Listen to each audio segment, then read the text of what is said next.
Gauthier Lebray, bon, Oui. on va parler, parce que bon, donc Michel Barnier, ça va se finir quand?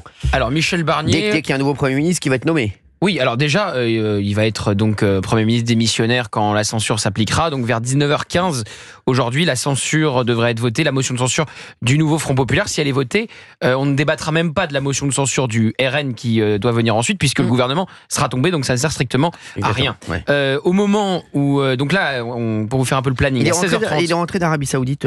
ce soir. D'accord. Il est de retour ce soir. Il est dans l'avion avec Sébastien Lecornu, notamment son ministre des Armées, dont on parle pour succéder à Michel Barnier. C'est pas le seul dont on parle. Hein. C'est pas le seul dont on parle, mais c'est le favori du moment voilà. en tout cas. Donc 16h30 pour vous donner un peu, dans une demi-heure, va débuter le débat autour de cette motion de censure qui sera donc défendue par Éric Coquerel pour la France Insoumise. Là, il va y avoir un débat où chaque président de groupe va pouvoir s'exprimer. Marine Le Pen est en train de rédiger aussi son discours.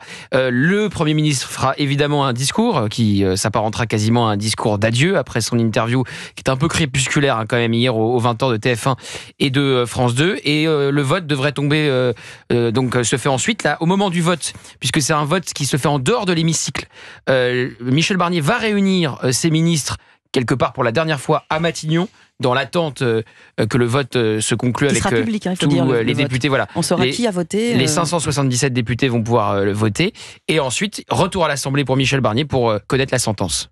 Exactement. Alors bon, là donc on parle de plusieurs noms pour être Premier ministre. Plein de gens espèrent que Premier ministre aille jusqu'en moins en février, parce que maintenant on ne sait plus. Hein. Vous vous rendez compte qu'on est depuis janvier, donc sur l'année 2024, dans la perspective où on aura un nouveau Premier ministre avant le 31 décembre, on en aura eu 4. Exactement. On a démarré l'année avec Elisabeth Borne, on a eu 8 mois jours, elle a fait. de Gabriel Attal. Il a fait 240 jours. Ensuite, on a eu Michel Barnier. Il a fait 90 jours. Un peu plus, ça, du coup. Vous savez ce qui me fait peur, moi?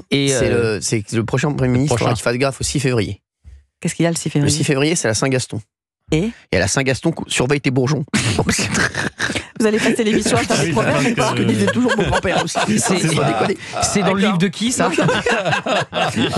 On va Vous avez des infos une émission de proverbes. Oui, il y a donc, il y a donc le nom de Sébastien Lecornu qui circule, qui en effet est dans l'avion avec. Et il y a un autre nom, Valérie, qui est. Ah bah oui, Bayrou, on en parle beaucoup aussi. Bien sûr, Bayrou dont on dit que. Le maire de Pau. De maire de Pau, président de l'agglo de Pau. Exactement. Et dont on dit effectivement qu'il n'irriterait ni à gauche ni à droite. Il coche plusieurs cases. D'abord, il est RN compatible. Il défend la proportionnelle. Il voulait la banque de la démocratie pour que les candidats à la présidentielle puissent être financés. Il avait donné son investiture, son parrainage à Marine Le Pen aux dernières présidentielles. Je ne crois pas que Laurent Wauquiez va accepter. Moi. Et il a des contacts à gauche. Donc le seul blocage pour lui vient de LR et notamment de Laurent Wauquiez. Oui, parce qu'il peut y avoir une animosité. Ça va bloquer. C'est pas des moindres. Hein, parce que vous avez vu ce qu'a dit Laurent Wauquiez dans les colonnes du Figaro ce matin? Je crois qu'il a dit mieux vaut sagesse que richesse. Non. Il a dit c'est Barnier, notre deal avec Macron ne valait que pour Barnier.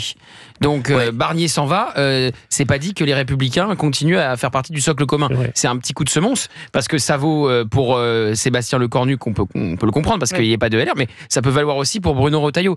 Donc à mon avis, pour Sébastien Lecornu, la bonne formule pour avoir les Républicains dans le giron, c'est de dealer avec Retailleau, pour quelque part court-circuiter Laurent Wauquiez. Exactement. Des députés Renaissance, député Renaissance disant en off dans la presse hier, concernant LR, on ne se parle pas, on ne s'aime pas. Donc ce socle commun, il est aussi énormément fissuré. Ah bah c'est sûr.